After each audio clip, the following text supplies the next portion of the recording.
Good morning, Har Har Mahadev. સ્વાગત છે મારા ન્યૂ બ્લોગમાં. તો જો ગાઈઝ, આપણે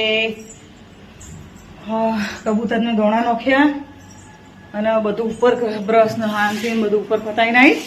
જો કૃષ્ણા બતાવો હો, કૃષ્ણ નાસ્તો કરો બેઠો. હું ઉતાવળ કરતી હતી ખબર? જો મારી ચા બનતી હતી. ચા તો કૃષ્ણ આલીને ખાલી મોબાઈલ લેવા જઈ હતી ઉપર. મોબાઈલ મારો ઉપર વ્લોગ જતો હતો. નેચર અમારે 5G નેટ નહીં આવતું ને એટલે ઉપર મૂકવા જવું પડે. હા, આજ તો નાસ્તામાં કશું હતું નહીં. તે કૃષિ માટે બનાયા. જો ફાફડા બનાયા અને ચા. કોઈ હતું નહીં. ઓને ને અમારે નાસ્તો કર્યા વગર ના ચાલે. હજી પૂરી આયા નહીં, ગોઠિયા ને બધું પાપડી ને બધું લઈને. તો ગાઈ ચલો ચા પીવા. હું પણ ચા પી લઉં. અને મને તો નાસ્તો કરવાની ટેવ નહીં. આચલ આટલો ચા આચલ પીશે.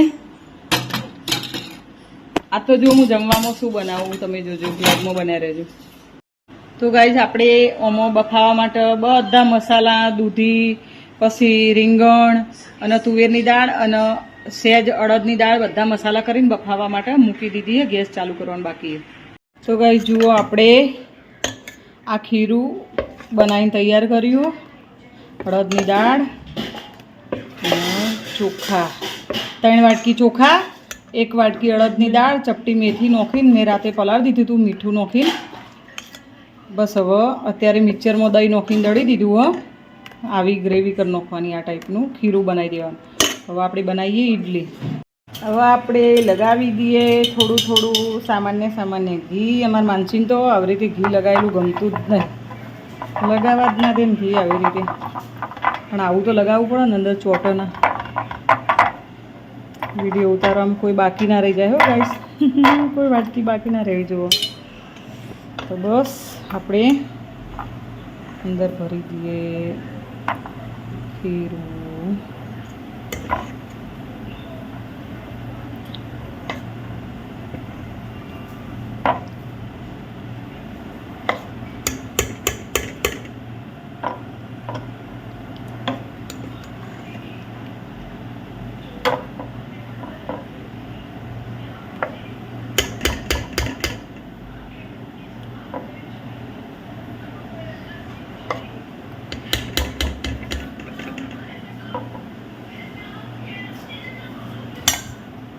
મસ્ત પોણી ઉકળી ગયું. હો બળાશે હો. હું એટલે વિડીયો હાલ બંધ કરું 2 મિનિટ. ડીશે મૂકી દીધી. બસ હવે આપણે ખાવા દઈએ 10-15 મિનિટ.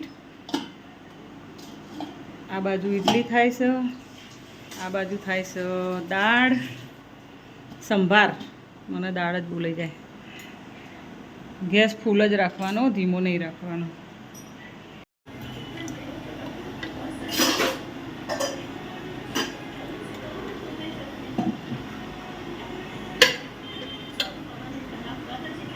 સંભાર માટે જુઓ વઘાર મૂકી દીધો. હો દાળ ઉભરાણી, થોડી ટોમેટું, પછી ડુંગળી અને લીલા મરચાં ક્રશ કરીને રાખીએ. આ રીતે સમારીને, ક્રશ નહીં.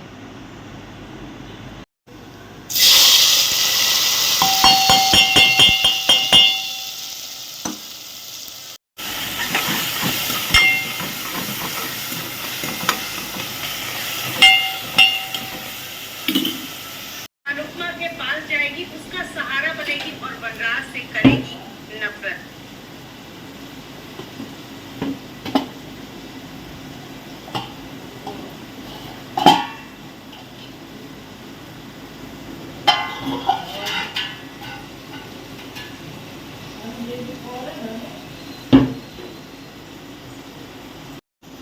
હવે આપણે ચેક કરીએ. જુઓ ચોખ્ખું જ આવે ચપ્પુ, બધામાંથી ચોખ્ખું આવે. એટલે આપણી ઇડલી થઈ જાય. આપણે હારે મસાલો નાખી દઈએ, કારણ કે આ મસાલો બધામાં ચાલે. પાવભાજીમાં ચાલે અને સંભારમાં ચાલે.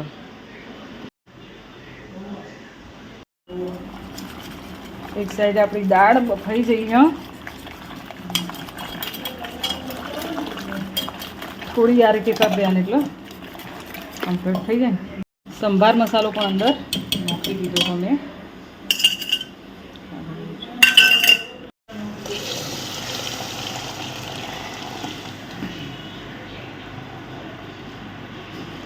મીઠું ઓછું હતું તે આપણે નાખી દઈએ. ગાય જુઓ આપણો સંભાર તૈયાર છે ખાવા માટે.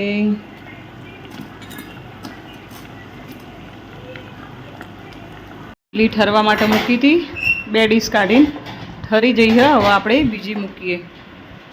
આ પહેલાં બધી કાઢી લઉં. ગાઈસ પેલી વખત આપણે પાપડ ખારો નોખ્યા વગર જ બનાવ્યા હતા. થોડો પાપડ ખારો નાખી દઈએ, જોઈએ કેવી ફૂલ હવામાં થઈ બરોબર જ છે. આથો તો મસ્ત આવેલો હતો. ચોખા હારા પલાળે તો આમાં કોઈ આખાની એટલી જરૂર નહીં હોતી, પણ આ તો ફેટી દેવાનું થોડું વ્યવસ્થિત.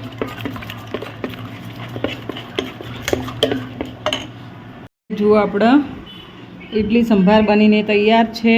તો ચલો ઇડલી સંભાર ખાવા માટે.